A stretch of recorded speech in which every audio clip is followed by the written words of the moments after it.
Once upon a time, there lived a joyful couple, Henry and Rose, who had two wonderful children, a son named Peter and a daughter named Anna.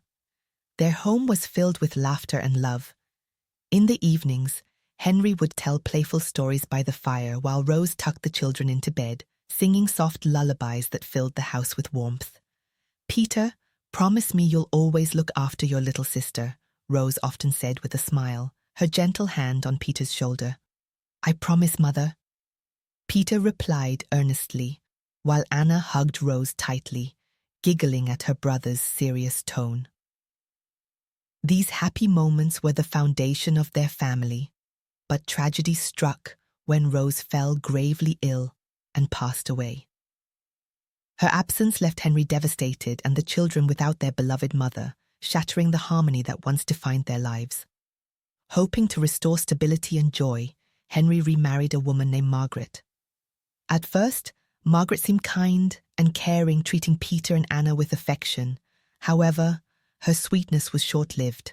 When Henry was around, Margaret played the role of a doting stepmother, but the moment he left, she revealed her true nature. Margaret was cruel to the children, punishing them for minor mistakes, denying them meals and sending them to bed hungry. One evening, Anna accidentally dropped a cup while setting the table. Margaret loomed over her, eyes cold and voice sharp. "You clumsy girl. You will go to bed without dinner for this." Peter tried to stand up for his sister. "It was an accident, Margaret. Please don't punish her." Margaret sneered. "And who gave you the right to speak back to me?" She grabbed Peter's arm roughly, dragging him to the corner. "Both of you will sleep on the floor tonight to learn some discipline." Later, as they huddled together in their shared misery, Anna whispered, "Why is she so mean to us, Peter?" "I don't know," Peter replied, his voice breaking. "But we have to stay strong for Father. He doesn't know." Peter and Anna tried to remain cheerful, but their days grew darker, and their laughter faded into sadness. One day, Henry noticed how his children no longer smiled or played like they used to. Troubled, he decided to take them to a field far from the house, hoping to lift their spirits. "Come, my children," Henry said gently. "Let us spend the day together in the open air." For the first time in months, Peter and Anna felt free. They laughed, ran through the fields, and played games as they once had with their mother. Watching them, Henry felt a bittersweet joy. As evening approached, Henry's heart grew heavy. He could no longer bear to see his children suffer under Margaret's cruelty. Kneeling before them, he said through tears, "My dear children, I cannot watch you suffer any longer. Stay here in the field. I will bring you food every day. Do not return home." Though saddened, Peter and Anna hugged their father tightly. "We trust you, Father," Peter said bravely. Henry returned to the village, promising to care for them from afar.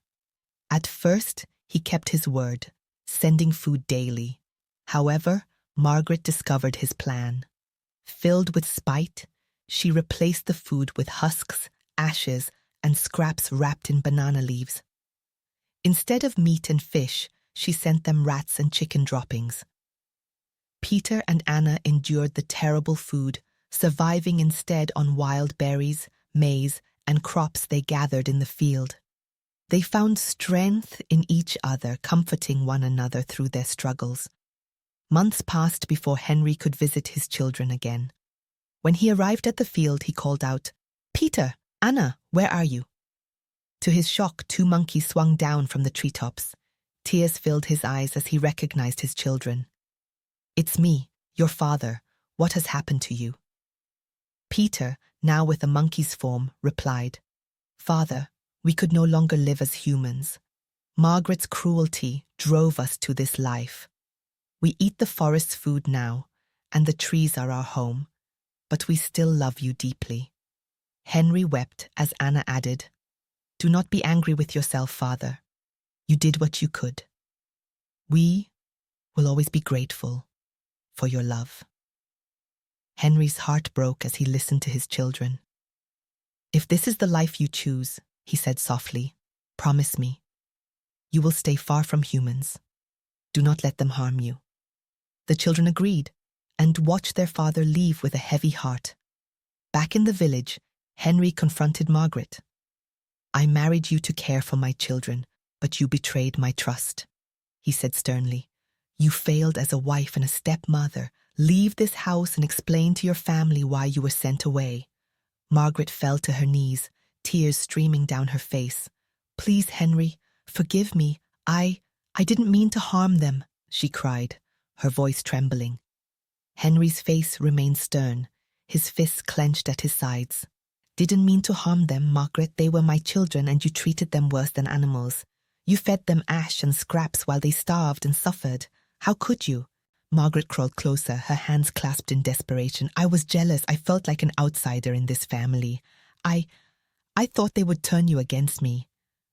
"Turn me against you?" Henry's voice rose, shaking with anger. "You did that yourself with your cruelty and lies. I trusted you to love and care for them. Instead, you drove them away, and now they are gone forever." "Henry, please," Margaret whispered, reaching for his hand. "Give me another chance. I can change. I'll make it right." Henry stepped back, his expression cold. "There is no making this right. Leave my house, Margaret.